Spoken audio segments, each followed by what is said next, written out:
Hari ini saya mau mengajak jemaat untuk mengasihi Tuhan. Untuk mengasihi Tuhan.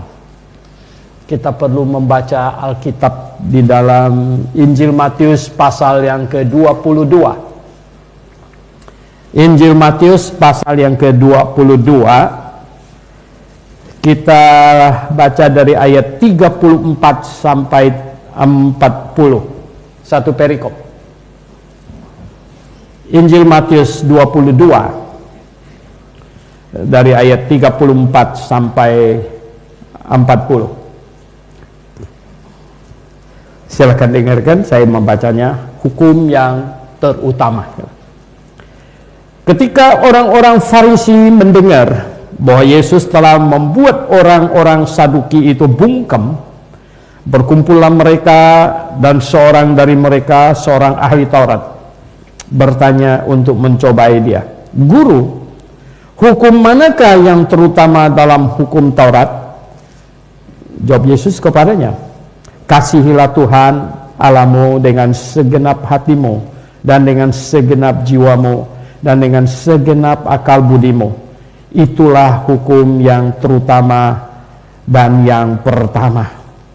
Dan hukum yang kedua yang sama dengan itu ialah, kasihilah sesamamu manusia seperti dirimu sendiri.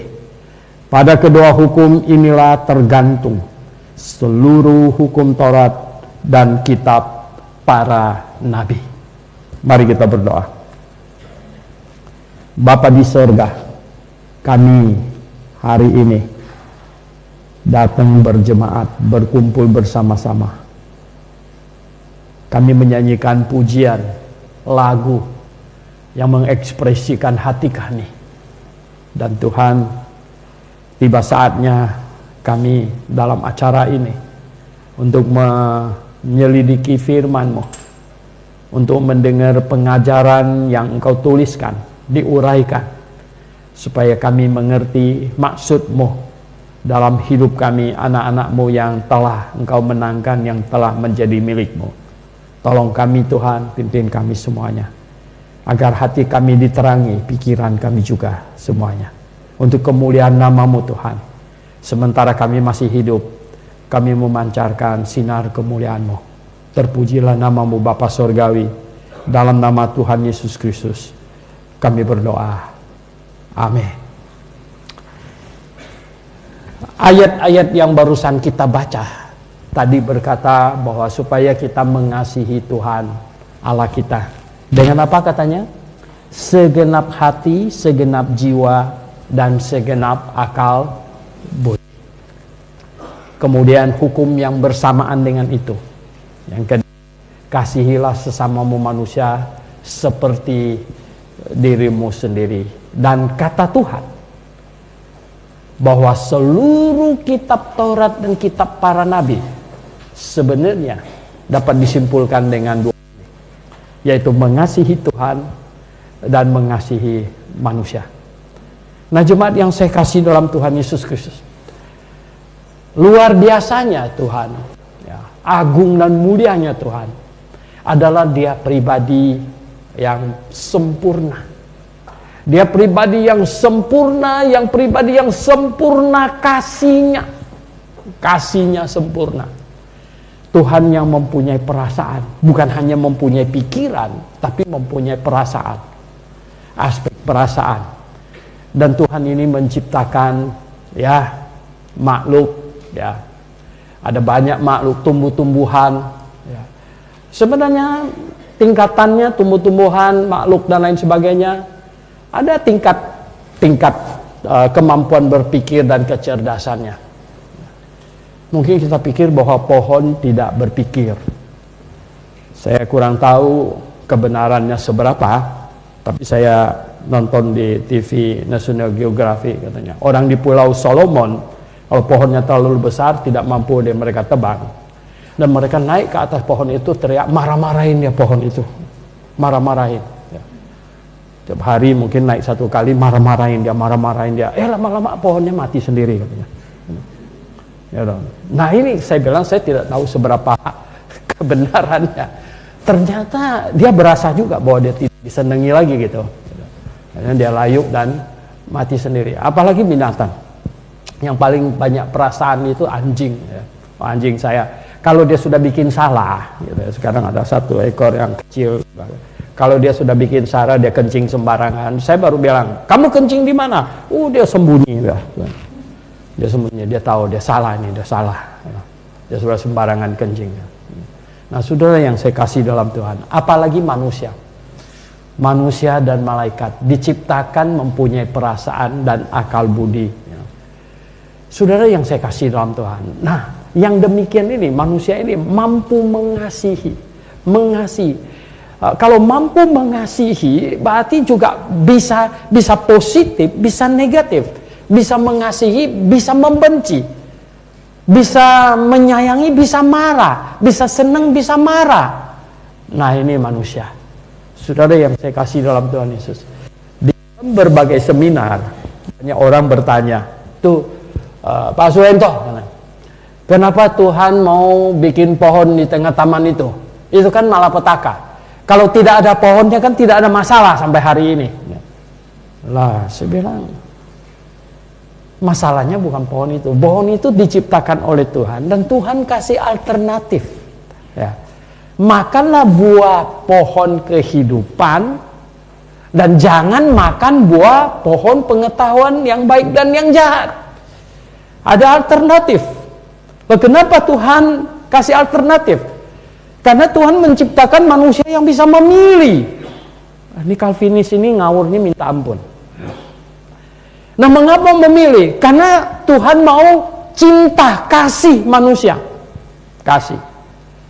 Kalau tidak bisa memilih, cuma satu, bisa mengasihi, tidak? Tidak bisa. Tidak bisa. Tidak ada pilihan. Seringkali ada novel, film yang seorang kaya sudah ditetapkan oleh bapaknya pacaran, artinya karena sama-sama big boss, jadi anaknya sudah dipasang gitu ya. Ini nanti besar, ini kawin sama ini, tapi anaknya tidak mau. Ya biasanya pembuat novel itu ceritanya lebih seru gitu ya, lebih seru. Lalu anaknya tidak mau, anaknya lalu menyamar menjadi tukang apa begitu ya. Jatuh cinta sama cewek di perusahaan itu. Seringkali begitu, saudara. Ya, kenapa? Kalau yang dipasang saja tidak mau dipasang. Bagaimana ini ya? Saya dipasang sama dia. Zaman dulu dipasang ya, no choice, tidak ada pilihan. Ya, dipasangin. Ya, ada yang tua-tua bilang apa? Kami dulu dipasangin. Lama-lama cintanya tumbuh juga katanya gitu. Lama-lama, tapi lumayan lama juga gitu, cintanya baru tumbuh ya, sampai sudah ya akhirnya sudah kakek nenek cintalah gitu. Karena bayangkan sudah berapa puluh tahun kan tumbuh juga gitu ya. Nah, saudara yang saya kasih dalam Tuhan, tetapi sebenarnya kalau tidak ada pilihan, itu tidak bisa ada cinta yang murni. Ya, tidak ada pilihan. Oleh sebab itu pilihan, Anda boleh pilih, mau pilih A, mau pilih B, ya loh. Nah, kalau kamu pilih, ya loh, inilah kehendak bebas sebenarnya. Mengapa Tuhan menciptakan manusia yang bisa memilih? Tuhan mengharapkan ada kasih dari manusia kepada dia sebenarnya, kasih manusia kepada dia yang atas keinginan dari manusia itu sendiri. Jadi bukan dia yang memaksakannya, gitu. Bukan dia yang membuat ketetapan, menetapkan kamu harus mengasihi saya gitu. Bahkan dipaksa, kalau tidak mengasihi saya tempeleng habis kamu gitu. Saya habiskan kamu, saya matikan kamu, saya bonyokkan kamu kalau kamu tidak mengasihi saya. Oke deh kalau gitu saya mengasihi kamu ya, tapi lihat mukanya serem, nggak mau gitu ya. Itu bukan kasih, saudara yang saya kasih dalam Tuhan Yesus Kristus ya. Tuhan mau manusia mengasihinya. Maka itulah menciptakan manusia yang bisa mengasihi dan bisa tidak mengasihi, bisa membenci. Nah, iblis kelihatannya tahu karena dia malaikat. Dia juga mempunyai kemampuan itu. Dan itulah sebabnya dia datang kepada Adam dan Hawa. Dia datang kepada Hawa. Ya. Dia mau supaya Hawa dengan kesadaran penuh memihak kepadanya. memilih, membuat sebuah pilihan, memihak kepada iblis itu. Sebab itu dibilang, Tuhan bilang kalau kamu makan ini buah, kamu tidak boleh makan kan? Oh enggak, boleh makan. Justru semua pohon di taman ini boleh dimakan dan yang di tengah ini tidak boleh dimakan. Dia bilang, kenapa? Karena kalau tidak boleh diraba, bisa mati. Enggak. Kalau kamu makan ini buah, kamu akan jadi seperti Allah.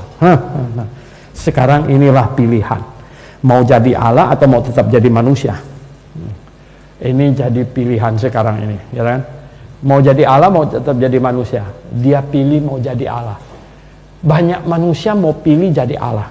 Kenapa kekristenan awal itu senantiasa selalu berhadapan dengan raja, dengan kaisar yang bengis, yang galak, yang menghabisin? Kenapa? Saya bilang, karena sangat banyak raja tidak puas jadi raja, kepingin jadi Tuhan. Apalagi kaisar. Kaisar lebih tidak puas lagi jadi kaisar, dia kepingin jadi Tuhan. Dia berhadapan dengan orang Kristen yang tidak mau mentuhankan dia, hanya mau mengkaisarkan dia saja gitu. Hormat kaisar no problem, tapi hormat kaisar sebagai Tuhan itu problem. Nah, saudara yang saya kasih dalam Tuhan Yesus Kristus, jadi Allah menciptakan manusia dan ada Allah di dalam Alkitab. Kita sebenarnya tidak bisa mengenal Allah kalau tidak ada Alkitab, tidak bisa. Tetapi melalui Alkitablah kita mengenal Allah, kita tahu bahwa Dia mengasihi manusia. Dia mengasihi ciptaannya, Dia mengasihi manusia. Desainnya manusia saja sudah menunjukkan manusia itu spesial. Bayangkan manusia didesain katanya, yang gambar dan petanya sama dengan Allah. Wow, ya gambarnya, jadi modelnya kita, gambarnya kita, desainnya itu sama dengan Allah. Kemudian ditiupkan roh ke dalamnya. Sebenarnya kita hanya tidak diberi kemampuan mempunyai kuasa sama dengan Allah, tetapi sketsanya kita ini, bagannya itu sudah sama dengan Allah. Karena peta dan gambarnya sama dan kemudian ditiupkan roh di dalam. Bayangkan.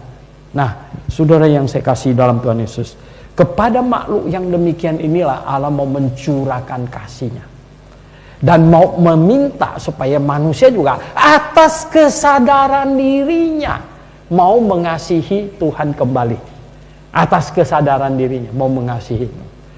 Dan Tuhan mengasihi kita lebih dulu. Mengasihi kita. Tuhan mengasihi manusia lebih dulu. Bahkan Alkitab kasih tahu kita, setelah manusia jatuh ke dalam dosa pun Allah mengasihi manusia. Bukan berarti sudah jatuh dalam dosa, sudah dibiarin. Ya, ini sudah jahat, memihak kepada iblis. Ya udah, dibonyongin. Tidak. Alkitab kasih tahu. Alkitab kasih tahu. Bahkan setelah manusia jatuh dalam dosa, Allah masih mengasihi manusia. Mengasihi manusia sedemikian rupa. Oh, saudara yang saya kasih dalam Tuhan Yesus. Itulah makanya saya tadi di awal katakan bahwa Allah yang sempurna memiliki kasih yang sempurna. Kalau kasih yang manusia itu adalah ada timbal baliknya, ada efeknya. Tapi kasih Allah, Dia mengasihi ya, tanpa pamrih, tanpa ada sebab dari yang dikasihi itu. Bayangkan, manusia sudah sebenarnya tidak patut, tidak layak lagi dikasihi, tetapi Allah masih mengasihi manusia. Luar biasa ini, saya katakan. Bahkan sejak manusia jatuh ke dalam dosa, Allah mengasihi manusia dan langsung berjanji mau kirim juru selamat. Langsung janji kirim juru selamat. Dan cara juru selamat itu menyelamatkan manusia dengan cara apa? Waduh, kalau cuma bayar pakai uang, gampang bagi Tuhan untuk bikin uang. Betul nggak? Ya bikin yang lain-lain saja bisa dalam satu kata. Apa susahnya uang? Bukan, tidak bisa. Mau dipakai apa cara menyelamatkan manusia, pakai apa? Karena upah dosa ialah maut. Karena dosa hanya dapat diselesaikan dengan penghukuman. Tidak ada cara lain. Dosa hanya dapat diselesaikan dengan penghukuman. Maka tidak ada cara lain bahwa Allah sendiri menjadi manusia, kemudian memberi dirinya untuk dihukumkan. Itu direncanakan, dihukumkan. Dan manusia setelah dihukum, dan Allah yang menjadi manusia, Yesus Kristus, dihukumkan, menanggung dosa seisi dunia. Dari dosa Adam, sampai dosa manusia yang terakhir. Kalau tidak menanggung dosa Adam, Adam bagaimana bisa masuk surga? Kalau tidak menanggung dosa sampai manusia yang terakhir, bagaimana manusia terakhir itu bisa masuk surga? Jadi penyaliban Yesus Kristus itu adalah untuk berapa banyak? Cakupannya berapa banyak? Cakupannya adalah dari Adam sampai manusia yang terakhir. Itu cakupannya. Jadi seisi dunia punya dosa ditaruh ke atas dirinya, kemudian dijatuhi penghukuman. Saudara yang saya kasih dalam Tuhan Yesus, itu kasih Allah yang amat besar. Luar biasa sekali. Di dalam Roma pasal 5, coba baca Roma pasal, saudara. Roma pasal 5 ayat 5 dan 6. Roma pasal 5 ayat 5 dan 6. Mana? Roma pasal 5 ayat 5 dan 6. Dan pengharapan tidak mengecewakan karena kasih Allah. Karena apa katanya? Kasih Allah. Ya, kasih Allah telah dicurahkan di dalam hati kita oleh Roh Kudus yang telah dikaruniakan kepada kita. Karena waktu kita masih lemah, waktu kita masih jelek, masih lemah, Kristus telah mati untuk kita orang-orang durhaka. Jadi pada waktu kita masih durhaka, bukan sudah bagus, bukan sudah baik, tapi waktu kita masih lemah, Kristus mati bagi orang durhaka pada waktu yang ditentukan oleh Allah. Jadi saudara yang saya kasih dalam Tuhan, pengorbanan Tuhan, kasih Tuhan, keselamatan dari Tuhan dicurahkan ketika kita masih lemah, ketika kita masih orang durhaka. Di dalam 1 Yohanes di situ dikatakan kita mengasihi Allah karena Ia lebih dahulu mengasihi kita. Ya, bukan kita yang lebih dulu mengasihi Allah, tapi Dia yang lebih dulu mengasihi kita. Dia yang lebih dahulu mengasihi kita. Maka kita sebenarnya adalah apa? Kita tersentuh oleh kasih Allah. Saudara yang saya kasih dalam Tuhan, adakah engkau tersentuh oleh kasih Allah? Betapa besarnya kasih Allah, betapa besarnya, betapa Allah mengasihi engkau sampai Dia dihukumkan menggantikan engkau. Tersentuh enggak oleh kasih yang demikian itu? Oh, enggak, saya tidak tersentuh. Siapa suruh? Dia sendiri yang mau kok. Hebat amat, betul enggak? Hah? Saya tidak mau terima. Saya tidak mau dikasihi oleh Allah. Siapa suruh Dia mengasihi saya? Dia yang mau sendiri kok. Oke? Kamu tidak mau dikasihi Allah. Kamu tidak mau menerima kasih Allah. Allah tetap mengasihi kamu sebenarnya. Tapi kamu yang terhilang. Kamu yang terhilang. Kamu akan tenggelam ke dalam neraka. Yang rugi bukan Allah. Allah tidak rugi sedikit pun. Oh, Tuhan sangat mau saya masuk surga. Lalu kenapa? Tuhan takut Dia kesepian di surga, nggak ada saya. Oh, hebat amat kamu. Sudah saya kasih dalam Tuhan. Pernah ada orang berpikir begitu nggak? Hah? Kok begitu mau sekali saya masuk surga? Kalau saya nggak mau masuk, kenapa? Saya pernah lu nginjil orang. Saya menginjilnya, saya bilang gini, supaya kamu bisa masuk surga. Enggak, saya nggak mau masuk surga. Hah? Saya bilang. Saya jarang dengar orang yang nggak mau masuk surga. Tapi kau berani sekali ya. Nah, kamu tidak mau masuk surga. Hebat sekali saudara. Betapa besarnya kasih Allah kepada engkau. Betapa besarnya kasih Allah. Dan terlebih lagi kalau ada yang duduk di dalam ruangan ini, Anda sudah mendengar betapa Tuhan mengasihimu ulang-ulang dan ulang-ulang dan ulang-ulang, dan Anda tidak memberi respon kepada kasih Allah itu. Saudara yang saya kasih dalam Tuhan, Allah tidak rugi sedikit pun, saya katakan. Dia tidak akan kesepian tanpa engkau di surga. Yang rugi paling besar itu adalah kamu sendiri. Kamu yang terhilang, kamu akan tenggelam di dalam neraka, di dalam kesengsaraan yang selama-lamanya. Justru Tuhan tahu di tempat itu betapa mengerikan. Banyak orang tidak tahu fakta bahwa di dalam Alkitab lebih banyak menyebut neraka daripada surga.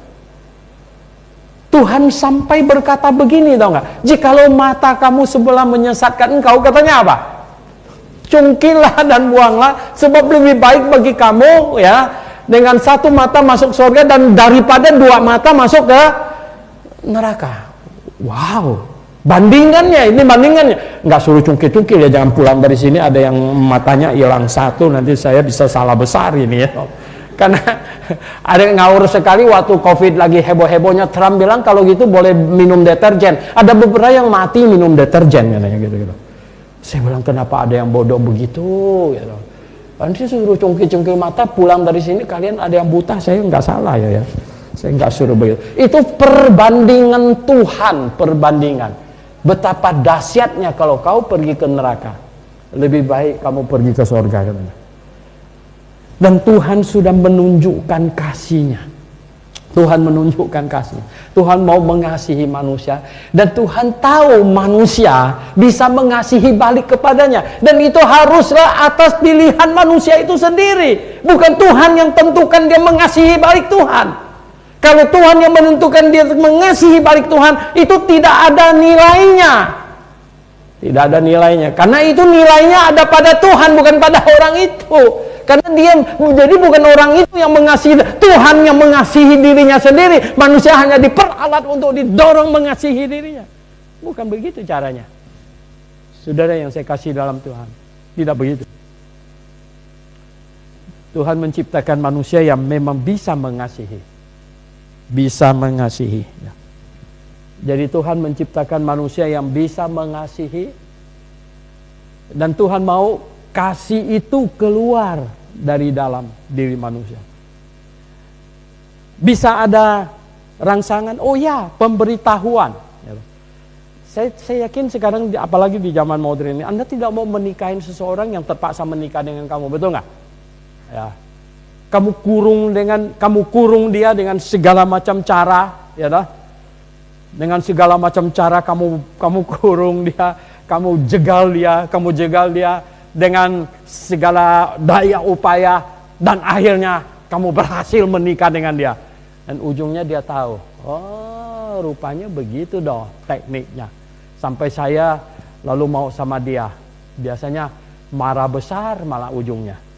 Kenapa? Karena ternyata dia kurung saya sini, sana sini, dia jegal saya sana sini, dan mau tidak mau ujung-ujungnya saya menikah dengan dia.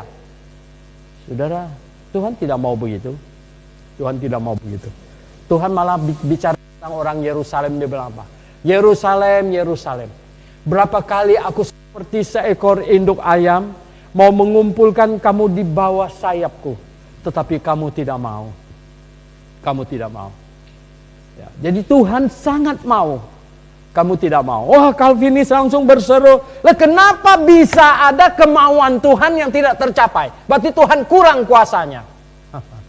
Saudara yang saya kasih dalam Tuhan, jawabannya adalah karena Tuhan tidak mau manusia terpaksa mengasihi dia. Tuhan tidak mau manusia terpaksa datang kepadanya.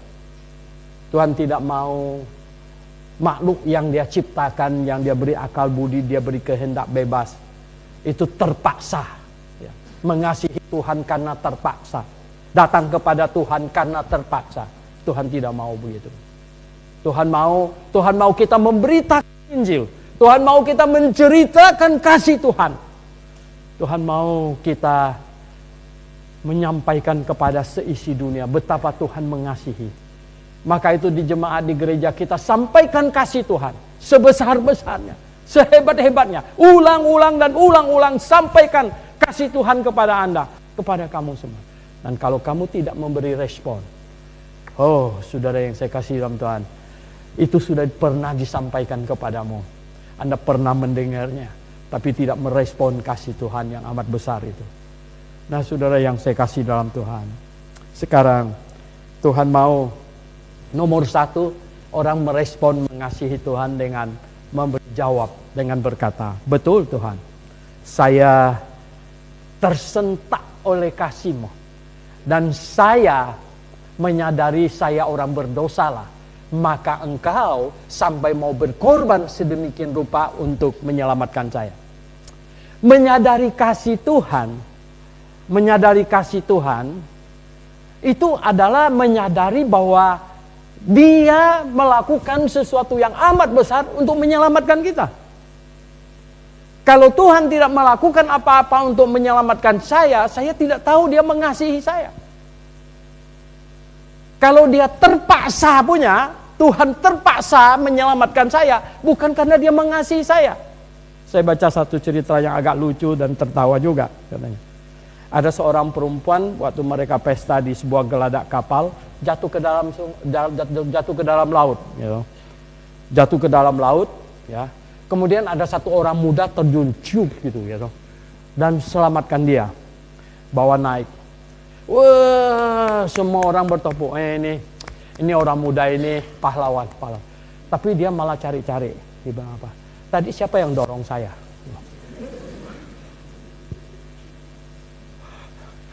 Oh, tadinya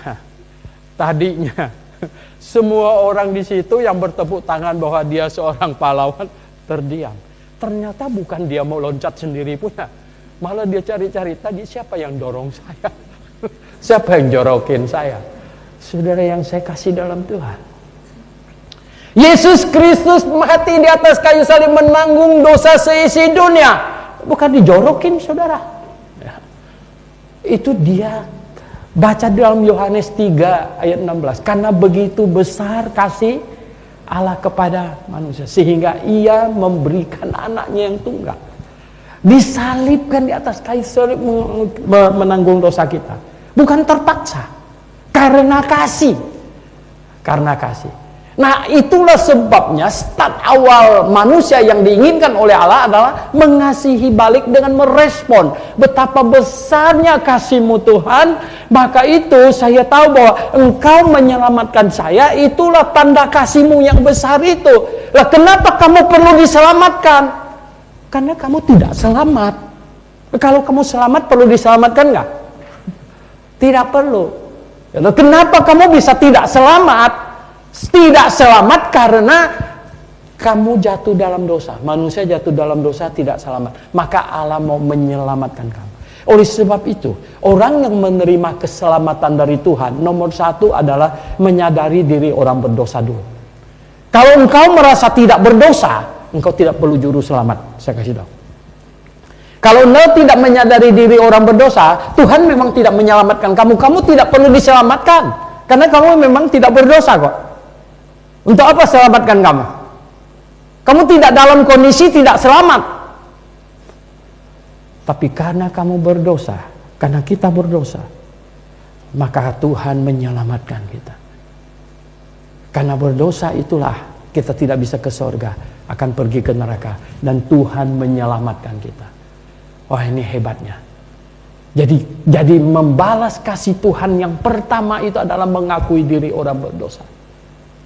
Kemudian yang kedua adalah apa? Mengaminkan, mengucap syukur, berterima kasih. Tuhan, Engkau rela dihukumkan menggantikan saya.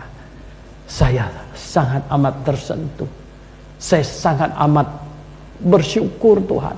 Tidak ada yang lebih hebat dari ini. Tidak ada kasih yang lebih besar. Tuhan Yesus sendiri berkata di dalam Yohanes pasal 10, tidak ada kasih yang lebih besar dari kasih seorang sahabat yang memberikan nyawanya. Yang memberikan nyawanya. Tidak ada kasih yang lebih besar dari itu. Kalau yang memberikan mobilnya, memberikan rumahnya, mana ada yang lebih besar daripada memberikan apa? Nyawanya. Memberikan nyawanya. Maka itu Tuhan bilang, dialah yang paling mengasihi.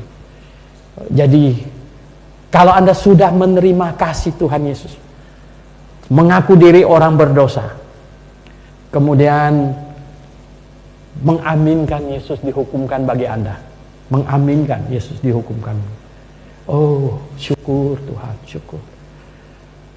Saya harap semua di sini sudah sampai kepada tahap ini. Amin. Ya, semua sudah sampai kepada tahap ini. Wow, di Grafe inilah semuanya kalau sudah ditanya siapa yang pasti masuk surga, gitu, hampir semuanya sudah angkat tangan. Ya, amin. Ya, sampai kepada tahap ini. Ya, kalau Anda belum maju ke depan untuk membuat pengakuan iman, itu memang harus. Karena dengan hati orang percaya dibenarkan, dan dengan mulut orang mengaku diselamatkan. Ayatnya berkata demikian. Nah, selanjutnya bagi kita yang sudah diselamatkan, sekarang bagi kita yang sudah diselamatkan, kita disuruh mengasihi Tuhan. Mengasihi, kasih apa lagi Tuhan? Saya sudah mengasihi engkau. Saya sudah mengasihi engkau. Ternyata jemaat yang saya kasih dalam Tuhan Yesus, tahu tidak kalian bahwa kasih itu berjenjang? Bahwa kasih itu berjenjang. Betul tidak? Saya selalu berkata, saya mengasihi semua orang di dunia ini. Saya mengasihi mereka, makanya saya mau menginjil mereka. Tapi saya lebih mengasihi jemaat Grafe daripada yang bukan jemaat Grafe. Masuk akal nggak? Masuk akal dong? Ya nggak? Saya mengasihi semua orang muda. Pak Simin mengasihi semua orang muda. Betul nggak? Tapi dia lebih mengasihi Boni. Ya toh?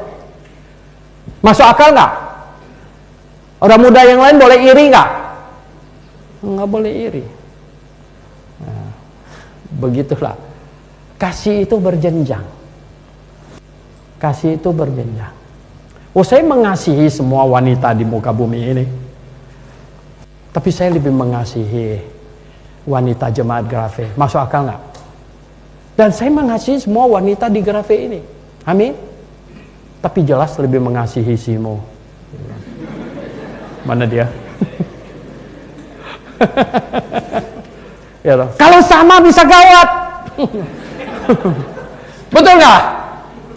Mana bisa? Kasih itu berjenjang. Kasih itu berjenjang. Dan selain berjenjang, kasih itu menyolok kalau dibandingkan. Saya kasih tahu, ya. Makanya gini loh. Dua orang cewek jatuh cinta sama satu pemuda. Ya toh. Kamu mesti lebih sayang sama saya. Waduh, pemudanya pusing 7 keliling. Yang mana ini? Yang mana ini? Akhirnya dia pilih salah satu yang hitam manis, gitu. Biasanya. Yang putih manis merasa apa? Kau membenci saya.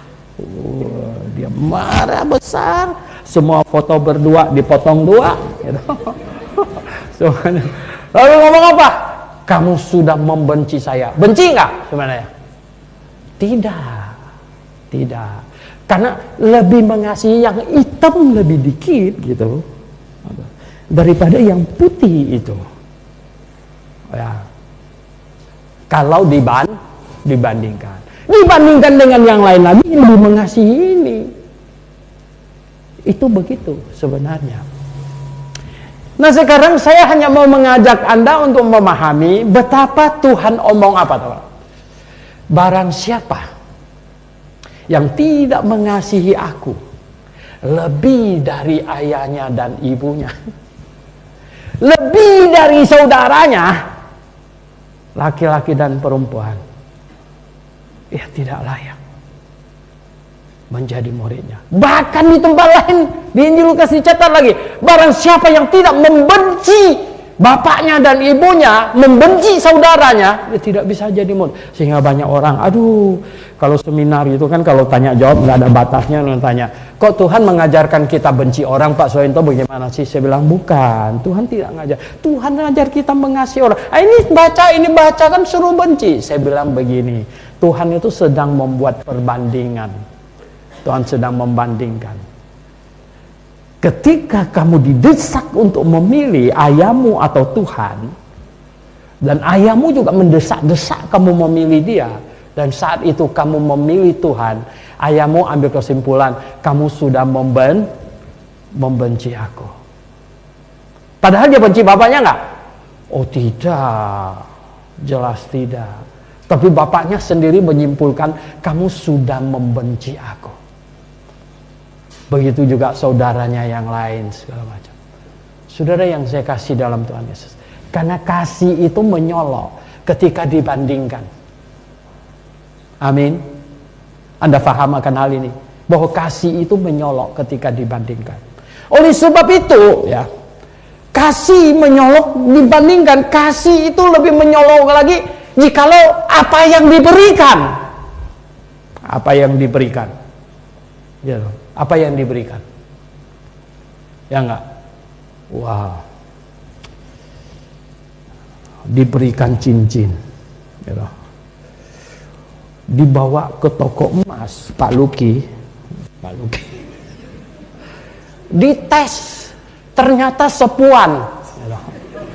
Ya ampun, isinya tembaga. Ya enggak? Jadi gimana rasanya gitu loh, gimana rasanya? Karena cinta itu, kasih itu. Tadi cinta itu menyolok kalau dibandingkan. Nah, cinta menyolok juga bisa diukur dari apa yang kita kasih. Itu tidak bisa dipungkiri punya. Tidak bisa dipungkiri. Ya. Kamu berani kasih apa? Tuhan bilang dia mengasihi kita, dia mengasihi kamu, bukan main-main. Dia kasih apa? Dia kasih apa? Dia kasih nyawanya. Dia kasih apa? Setiap 2 bulan sekali kita perjamuan Tuhan. Ya enggak? Dia mengambil roti dan memecah-mecahkannya. Dia berkata, inilah tubuhku yang diserahkan bagi kamu. Perbuatlah setiap kali kamu memakannya, untuk menjadi peringatan akan aku. Nah sekarang, lalu apa yang kita bisa kasih kepada Tuhan untuk membuktikan kita mengasihinya? Itu untuk mengukur kasih kita kepadanya. Tiap-tiap orang bisa berbeda. Tiap-tiap orang bisa berbeda. Ini urusannya masing-masing. Urusannya masing-masing. Yang paling tinggi itu, saya bilang, saya tidak tahu. Kalau satu hari saya mau digantung di Monas.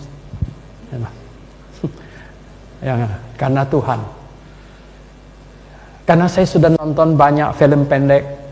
Ya. Saya sudah membaca banyak riwayat hidup. Saya membaca bagaimana Felix Mann dibawa ke sungai. Sambil berjalan dia sambil memberitakan Injil. Dan ibunya dari atas teras rumahnya berteriak ke bawah, Felix, teguhkan hatimu, kita ketemu di sorga. Wah, ketika mereka masukkan tali ke lehernya yang diikat ke batu besar, dia berseru dengan nyaring, Tuhan, ke dalam tanganmu aku serahkan rohku. Dan mereka cepat-cepat lemparkan dia ke sungai Limnat. Dia memberikan nyawanya. Dia memberikan nyawanya. Ya. Michael Sattler memberikan nyawanya. John Hus memberikan nyawanya. Oh, banyak lagi saudara. Satu buku tidak akan habis untuk mencatat para Anabaptis yang memberikan nyawanya kepada Tuhan. Saudara, cukup besar pemberian mereka? Ada yang lebih besar dari itu? Ada pemberian yang lebih besar daripada memberikan nyawa kita? Adakah? Oh, tidak ada, saudara. Tidak ada. Saudara yang saya kasih dalam Tuhan, tiap-tiap hari saya post ke Yerli post ke berbagai grup juga, dan saya ke berbagai grup. Cerita para Anabaptis yang hebat-hebat. Mereka memberikan nyawa mereka.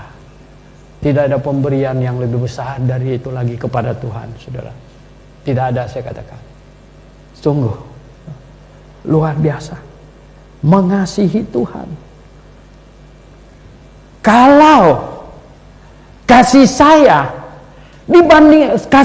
kepada Tuhan dibanding dengan kasih saya kepada mobil saya, rumah saya, oh itu jauh mestinya. Karena itu materi, saudara. Itu semua materi yang kita mustahil bawa ke surga punya.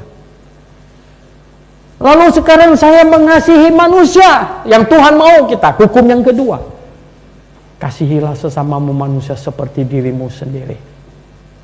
Kasihilah sesamamu manusia. Itulah sebabnya mengapa menurut baca itu This Day in Baptist History beberapa hari ini, Bagaimana Adoniram Judson, ya, tinggalkan benua Amerika. Di kapal saja sudah setengah tahun zaman itu yang tidak pakai mesin ngarapin angin. Setengah tahun dari Amerika sampai ke India. Ya, setengah tahun. Dan tahu nggak? Setengah tahun nggak ada kerjaan apa, mau mancing susah. Gitu. Ya.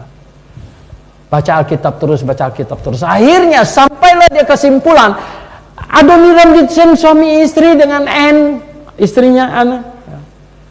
Itu tadinya itu adalah orang kongregasionalis yang membaptis bayi, tetapi di kapal itu mereka belajar Alkitab sampai mereka pada kesimpulan bahwa baptisan yang benar itu baptisannya orang baptis itu. Teman kita yang di Amerika itu. Ya. Akhirnya mereka sampai di India, ketemu rombongannya William Carey, memberi diri dibaptis, menjadi orang baptis. Lutherais temennya yang belum menikah masih single disuruh pulang ke Amerika. Tolong kasih tahu, waktu itu belum ada telepon, belum ada apa, apalagi WhatsApp, gitu.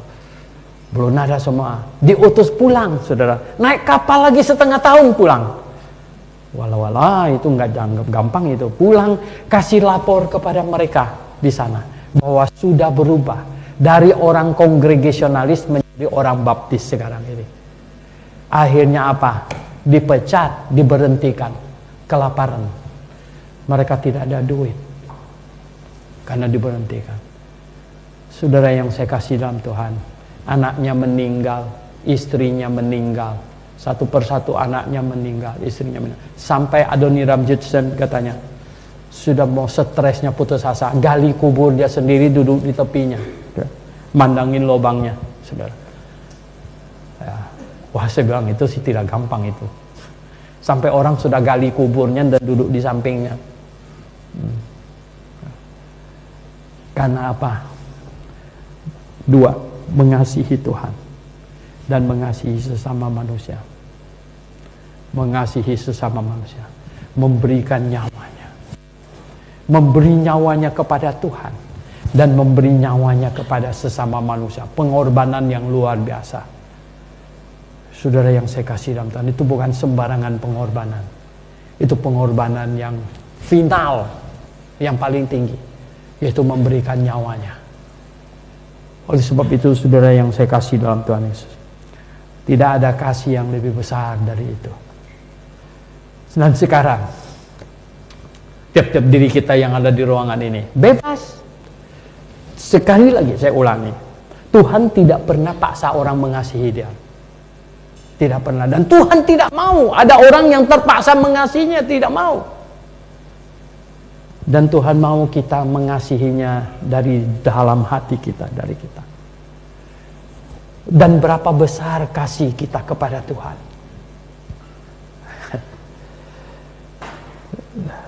Tuhan diundang oleh Simon. Acara makan-makan di rumahnya. Simon ini tadinya adalah orang Farisi yang sakit kusta disembuhkan. Diperkirakan begitu. Lagi makan di rumahnya, datanglah seorang perempuan. Kucuk-kucuk. Datang, bawa minyak narwastu 1 botol. Pecahkan lehernya. Karena itu cuma untuk sekali pakai. Mahal lagi. Yudas sampai terbelalak. Hah? Betapa beraninya dia. Katanya dia tuang minyak itu ke kakinya Tuhan Yesus dan mulailah pakai rambutnya. Si Simon dan orang-orang Farisi di situ mulai mungkin mencibir-cibir. Kalau dia sungguh seorang nabi, dia mestinya tahu perempuan ini perempuan apa. Maksudnya ini perempuan yang kurang begitu bagus. Ya. Akhirnya Tuhan Yesus bilang, Simon, saya mau tanya sama kamu. Ini saya pakai bahasa sehari-hari. Ini kalau ada 2 orang utang katanya. Yang kalau satunya itu utangnya 10 M, ya kalau hitungan sekarang. Ya. Satunya utang 10 M, satunya utang 10 juta. Dan dua-duanya tak mampu bayar, sudah bangkrut. Lalu tuannya bilang, ini diumumkan hutangnya dihapus semuanya, nggak usah bayar lagi. Menurut kamu, dari yang hutangnya 10 M dengan yang 10 juta itu, yang mana yang terima kasihnya lebih besar? Simon bilang, pasti yang hutangnya paling besar dihapuskan. Ah, pinter kamu, betul nggak? Kau pinter, bisa jawab dengan tepat. Dia bilang, barang siapa yang merasa dosanya lebih besar diampuni, rasa terima kasihnya besar. Inilah yang terjadi pada Tuhan masa tidak tahu dia siapa? Perempuan itu bawa minyak narwastu, bukan tuang pada tuang kakinya dan lap pakai rambutnya. Karena dia merasa dia orang sangat berdosa. Bisa diselamatkan, bisa mengenal Tuhan. Dia yang ditunggu-tunggu oleh bangsa Israel bertahun-tahun, beribu tahun bahkan. Dan sekarang ada di depannya. Dan dia bisa melayaninya. Dia lap kakinya. Rasa terima kasihnya, oh, luar biasa, saudara, luar biasa. Betul, betul sekali. Barang siapa yang merasa dosanya besar diampuni, biasanya terima kasihnya lebih besar. Justru yang rasanya terima kasihnya kecil-kecilan, ya udah, saya percaya Yesus selamat-selamatlah. Ya, masuk surga ada tambah 1 orang, surga jadi tambah ramai dikit, gitu. Wih, hebat sekali kamu. Saudara yang saya kasih dalam Tuhan Yesus. Siapa kita? Siapa kita? Kita bisa diselamatkan itu luar biasa, saudara. Seluruhnya karena kemurahan Tuhan. Tidak ada yang lebih besar dari itu lagi. Dan Tuhan mau kita mengasihi dia balik. Tuhan mau kita mengasihi. Berapa besar kasih kita? Tunggu pembandingannya. Satu hari Tuhan mungkin mau menguji firman, menguji hati kamu. Satu hari. Bukan supaya Tuhan tahu kamu berapa mengasihi dia, supaya kamu tahu kamu seberapa mengasihi Tuhan. Tuhan itu sudah tahu. Tapi kamu yang tidak tahu. Sebelum dibanding-bandingkan. Dan sebelum mungkin satu hari dituntut. Makanya saya bilang, Tuhan, ya, saya mau setia sampai di surga. Kalau satu hari saya harus seperti Michael Settler, karena banyak bersaksi dipotong lidah, dipotong. Anda pikir sakit nggak lidah dipotong? Cukup sariawan aja kita udah setengah mati. Ada. Betul nggak? Anda pernah sariawan? Aduh, saya kalau makan kepedesan, tambah asinnya lagi segala macam. Mau sariawan? Aduh, kalau sekali udah sariawan, saya bilang sama Simu, sayur apapun juga jadi nggak enak. Kalau dipotong lidahnya, wah, saya nggak dapat bayangkan. Saudara yang saya kasih dalam Tuhan, apalagi dibakar hidup-hidup. Ada satu anak baptis waktu dibakar. Biasanya waktu mereka dibakar, mereka minta apa tahu nggak? Tolong kayunya ditambah. Loh, kenapa tolong kayunya ditambah? Takut kayunya kedikitan, dia belum mati tapi kakinya udah mateng. Anda bisa bayangkan? Ada satu anak baptis dibakar, kayunya sudah cukup katanya. Tapi pada waktu dibakar ada angin. Nah, karena ada angin jadi apinya miring gitu. Kira-kira dia punya badan dari sini ke bawah, ya, dari perut ke bawah itu sudah matang. Tapi dia belum mati. Ya. Wah, itu saya tak dapat bayangkan.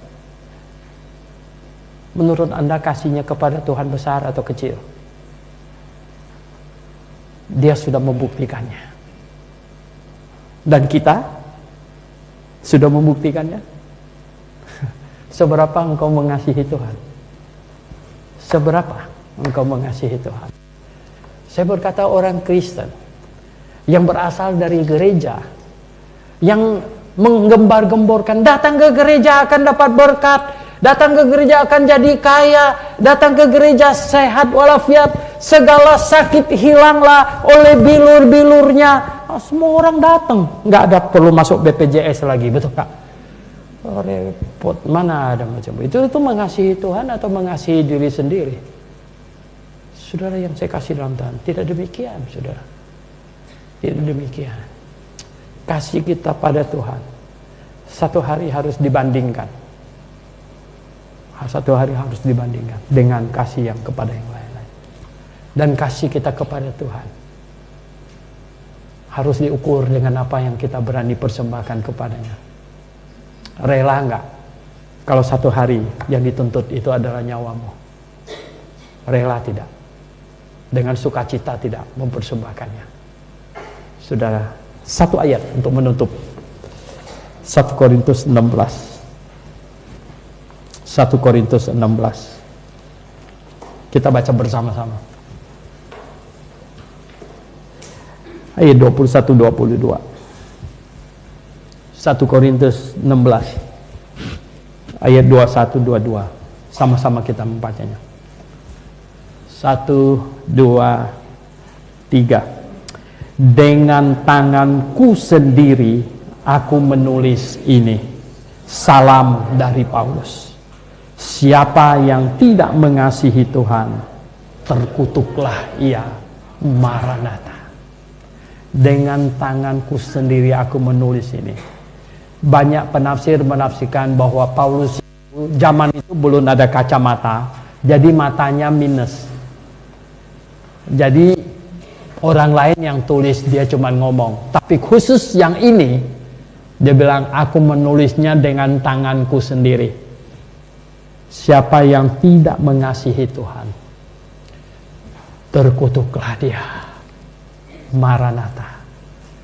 Siapa yang tidak mengasihi Tuhan, anatema. Terkutuklah di sini. Ini yang kata yang paling keras. Bahasa Yunaninya malah anatema. Terkutuklah dia. Maranatha. Mengapa?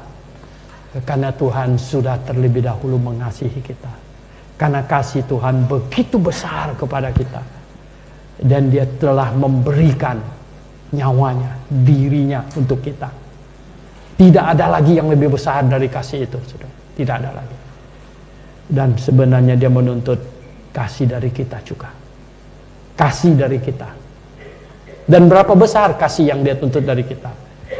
Jikalau engkau tidak membenci ayahmu dan ibumu, saudaramu laki-laki dan perempuan, istrimu, bahkan nyawamu sendiri, engkau tidak dapat menjadi muridku, kata Tuhan. Bandingannya luar biasa. Mari kita tundukkan kepala. Oh, jemaat yang dikasihi Tuhan, Tuhan sudah mengasihi kita sedemikian rupa. Dan Tuhan berkata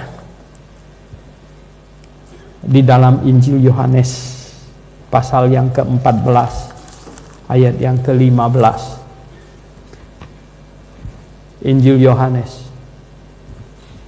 pasal 14 ayat 15. Jikalau kamu mengasihi aku, kamu akan menuruti segala perintahku.